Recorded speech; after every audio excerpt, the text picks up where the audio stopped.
So hello everyone, welcome back to your Adda JRF Adda. दोस्तों, मेरा नाम है कबीर और एक बार फिर से आप सभी लोगों के लिए लेकर आया हूं one of the important class के अंदर one of the very much important topics के साथ में आज की इस short and sweet and crispy class को। सो आज की इस क्लास के अंदर दोस्तों हम लोग बेसिकली बात करने वाले हैं जून साइकिल 2025 के अंदर आने वाली जो भी टॉप यूनिट्स हैं हम लोगों की, उनके टॉप क्वेश्चंस की, टॉप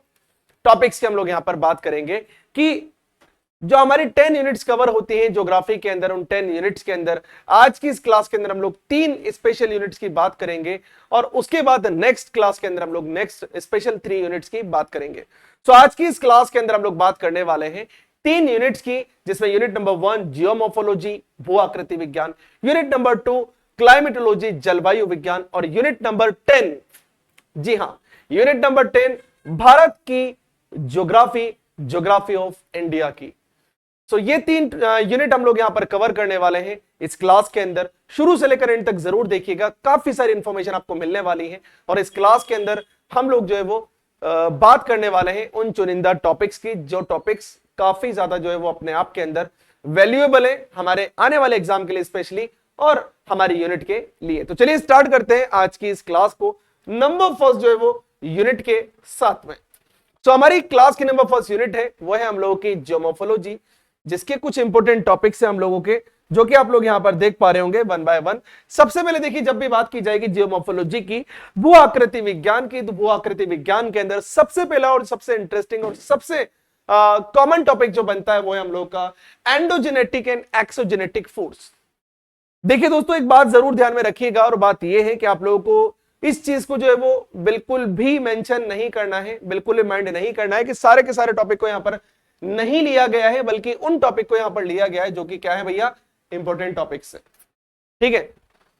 प्रीवियस डेटा का प्रीवियस ईयर्स के क्वेश्चंस के अकॉर्डिंग लिया गया है। तो पहला हम लोग का एंडोजेनेटिक एक्सोजेनेटिक फोर्सेस, आंतरिक और बहिर्जात जो बल होते हैं वो। उसके बाद में हम लोग का प्लेट टेक्टोनिक्स थ्योरीज जो भी दी गई है अलग अलग ज्योग्राफर्स के थ्रू, राइट, वो सारी आप लोगों ने कवर करनी है। और उसी के साथ में आप लोगों ने यहां पर लैंडफॉर्म्स एंड देयर एवोल्यूशंस की हम यहां पर बात करते हैं और आगे भी हम लोग डेफिनेटली करेंगे कि किस तरीके से जो भू आकृति होती है इनका निर्माण होता है, किस किस टाइप की जो है भू आकृतियां होती है, कैसे मास मूवमेंट होता है, कैसे लैंडफॉर्म जो है वो फॉर्म होते हैं जब प्लेट टेक्टोनिक्स एक दूसरे से टकराती है, एक दूसरे से दूर जाती है, एक दूसरे के आसपास में ट्रांसफॉर्म होती है, तो किस टाइप के जो है वो आपके एवोल्यूशन होते हैं। इसके अलावा हम लोगों को slope evolution analysis, one of the very very very much important topic है, जिसके अंदर आपको कवर करना है यहां पर मॉडल्स को, जिसके अंदर डेविस पैंग किंग के मॉडल को यहां पर स्पेशली आपको जगह देनी है और जो भी इनका स्लोप एवोल्यूशन थ्योरी है जिसके अंदर डेविस एंड पैंग के मॉडल को आपको ज्यादा थोड़ा सा यहां पर फोकस करते हुए पढ़ना है कि जो भी मॉडल है इस मॉडल के अंदर जो बिल्कुल आखिर हम लोग का पेनिप्लेन एंड पेडिप्लेन होता है, इसके लिए जो youth, young and mature age जो होती है,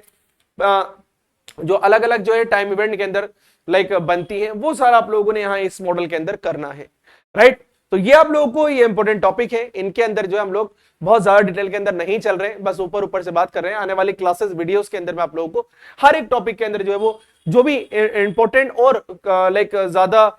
वेटेज वाले जो है वो को पार्ट्स है वो भी हम लोग करेंगे। तो नेक्स्ट हम लोग बात कर लेते हैं यूनिट नंबर 2 की, जिसका नाम है क्लाइमेटोलॉजी, राइट, जलवायु विज्ञान। और जलवायु विज्ञान की बात की जाएगी तो हम लोग जो भी इंपॉर्टेंट टॉपिक की का डिस्कशन करेंगे उनके अंदर नंबर फर्स्ट आएगा structure and composition of atmosphere. हमारा जो पर्यावरण है इसके अंदर जो सबसे इंपॉर्टेंट एस्पेक्ट में से एक एस्पेक्ट है हम लोगों का वायुमंडल। उस वायुमंडल का स्ट्रक्चर कैसा है, उसकी आकृति कैसी है, उसकी लेयर्स कैसी है, कौन कौन से पार्ट उसके अंदर मौजूद हैं, वो सारा आप लोगों को साइंटिफिक टेम्परामेंट का इस्तेमाल करते हुए, फैक्चुअल डिस्क्रिप्शन के रास्ते से होते हुए लर्न करना है, समझना है और डिटेल के अंदर पढ़ना है। आपने पढ़ भी लिया होगा। नेक्स्ट हम लोग का इंसोलेशन हीट बजट, जो हम लोग का सौर ताप होता है और सौर बजट जो होता है, किस तरीके से सनलाइट अर्थ के ऊपर आती है, कितनी रीच करती है, कितनी अब्जॉर्ब होती है, कितनी रिफ्लेक्ट होती है और कितनी अब्जॉर्ब होती है, सारा कुछ आप लोगों ने क्या करना है, पढ़ना है। स्कैटर्ड के भी साथ में आप लोगों ने यहां पर पढ़ते हुए चलना है। अगला हम लोग का हीट ट्रांसफॉर्म मैकेनिज्म, के पृथ्वी के ऊपर हीट का ट्रांसफॉर्मेशन किस तरीके से होता है, ऊर्जा का गमन, उष्मा का गमन कैसे होता है। टेम्परेचर इन्वेजन की हम लोग यहां पर बात करेंगे, इंपॉर्टेंट टॉपिक है। एटमॉस्फेरिक प्रेशर एंड विंड्स की हम बात करेंगे, जो प्रिवेलिंग विंड्स होती हैं वो किस तरीके से महत्वपूर्ण भूमिका निभाती हैं क्लाइमेट को चेंज करने के लिए, डे टू डे वेदर को चेंज करने के लिए, और उसके अंदर जो है वो आपका जो टेम्परेचर और एटमॉस्फेरिक प्रेशर होता है, इसका क्या रोल होता है। इसके अलावा आपको प्रेशर एंड बेल्ट सिस्टम आपको पढ़ना है, जैसे जेट स्ट्रीम्स आपको पढ़ना है, लोकल विंड्स के बारे में बात करनी है, प्रिवलिंग लोकल विंड, जिसके अंदर अगर हम लोग इंडिया की बात करें तो लोकल जो विंड्स है, जैसे हम लोग के लाइक राजस्थान के अंदर लू हो जाएगी, काल बैसाखी हो जाएगी, साउथ इंडिया के अंदर हो जाएगा, बारदोली चिड़ा हम लोग क्या हो जाएगा, मैंगो शावर हम लोग क्या हो जाएगा। तो ये सब आप लोगों को कवर करते हुए चलनी है। इसके अलावा आप लोगों ने यहाँ पर विंड सिस्टम पढ़ना है, ट्रेड और वेस्टर्लीज मानसून विंड्स क्या होती है, इंडिया के अंदर मानसून कैसे कहां कब प्रवेश करता है और उसकी क्या क्वालिटीज फीचर्स होते हैं, ये इसके क्या भैया इंपॉर्टेंट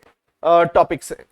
फिर हम लोग के साइक्लोन्स, ठीक है, साइक्लोन के अंदर आप लोगों को एंटी साइक्लोन यहां पर पढ़ना है, उसी के साथ में आप लोगों को साइक्लोन का जो फॉर्मेशन होता है ये आप लोगों ने पढ़ना है और इसके बेसिक डिविजन्स आप लोगों ने पढ़ने हैं और अच्छे से करने हैं। अगर कर लिए तो वेल एंड लाइक गुड है, और अगर आपने जो है वो एक ही बार पढ़ा है या बिल्कुल नहीं पढ़ा है तो भैया 2 से 3 बार इसको अच्छे से पढ़ लेना,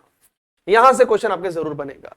फिर आप लोगों को कोपेन का और थॉर्नवेट का जो भी क्लासिफिकेशन है क्लाइमेट का, कि व्लादिमीर कोपेन ने और थॉर्नवेट ने, पहले व्लादिमीर कोपेन ने किस तरीके से वर्ल्ड के क्लाइमेटिक डिवीजन किए 5 पार्ट के अंदर और फिर उन 5 पार्टों को अलग अलग क्लाइमेटिक पार्ट के अंदर कवर किया, वो सारा आपको यहां पर करते हुए चलना है।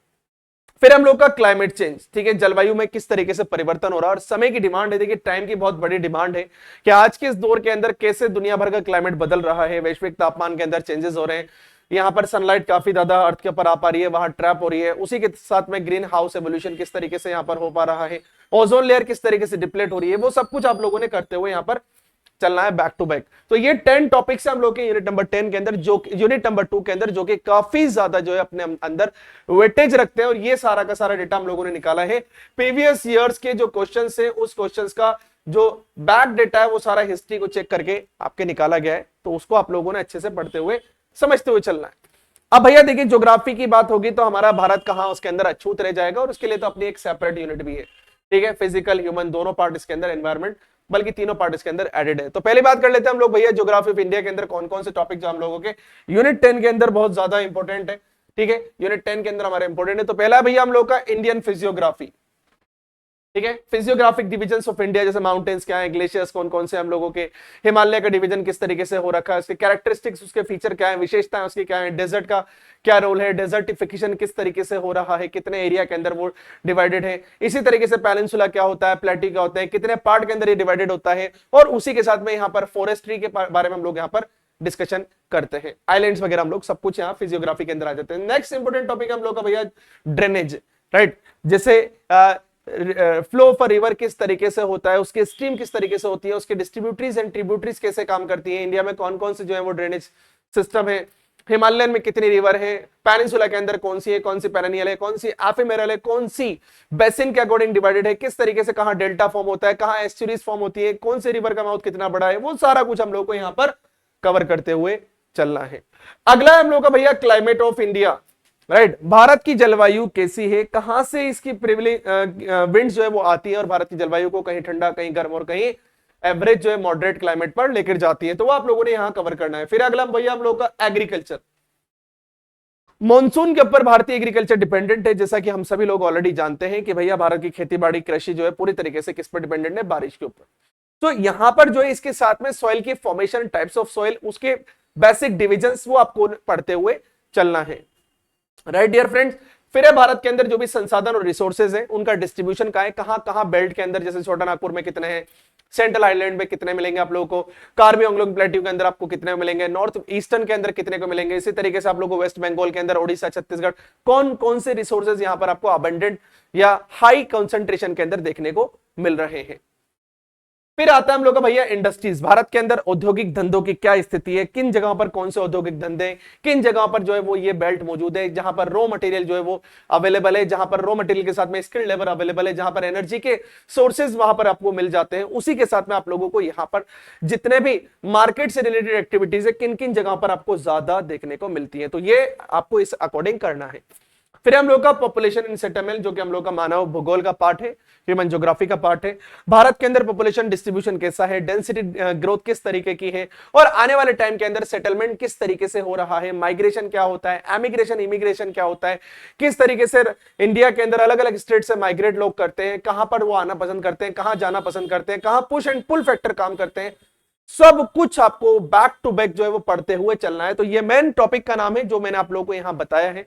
राइट। फिर हम लोग का रूरल अर्बन माइग्रेशन, शहरी और ग्रामीण लाइक किस तरीके से जो है वो प्रवास होता है वो आपको यहां पर करना है। ध्यान में रखने वाली बात ये दोस्तों, हम लोगों ने यहां पर बात की है उन चुनिंदा, उन टॉप टॉपिक्स की, उन टॉप टॉपिक से हम लोगों ने यहां पर बात की है जो टॉपिक्स आप लोगों ने करते हुए चलना है, जिन टॉपिक्स के बाहर ज्यादा अगर मैं नहीं बोलूं तो भैया उन टॉपिक से बाहर से आपसे नहीं आने वाली ये चीजें। स्पेशली हम जून 2025 को टारगेट करते हुए चल रहे हैं, तो वहां आप लोगों को स्पेशली इस चीज को ध्यान में रखना है कि यहां पर जो चीज आपको बताई गई है टॉपिक के नेम पर आपको बताई गई है, राइट। मेन टॉपिक का नाम है, उसके अंदर काफी सारी चीजें जो मैंने आपको यहां पर back to back one by one समझाने का ट्राई किया है। अब सवाल बनता है उन लोगों के लिए जो बिगिनर्स हैं, जो तैयारी कर रहे हैं, करना चाहते हैं, करने वाले हैं स्टार्ट, और दिसंबर 2025 को टारगेट कर रहे हैं। सो भैया जेआरएफ अड्डा प्लेटफॉर्म आप सभी लोगों के लिए हमेशा की तरह जो है वो लेकर आता है एक सरप्राइज, और आज का सरप्राइज आप लोगों के लिए है भैया कि जेआरएफ अड्डा आप लोगों के लिए गाइडेंस प्रोग्राम लेकर आया है, जिसके अंदर आप लोगों को हर एक चीज को बिल्कुल स्टार्टिंग से रूट से आपको समझाया जाएगा। आपको जो है वो एक जेआरएफ बनने तक की कहानी और जर्नी को पूरी तरीके से आपको एक्सप्लेन हर एक वे से किया जाएगा, जहां आपको top class faculty, top class educator आपको जो है वो हर एक चीज जो है यहां पर समझाने वाले हैं। तो भैया जुड़ जाइए, आ जाइए, और उसी के साथ आपको ये सारी चीजें जो है वो कॉम्प्लीमेंट्री मिलने वाली हैं भैया साथ के साथ में। ठीक है दोस्तों, तो आज की क्लास के अंदर इतना ही काफी है। मिलते हैं दोस्तों ब्रेक के बाद, दीजिए मुझे इजाजत दोस्तों, तब तक के लिए have a nice day and bye bye, जय हिंद।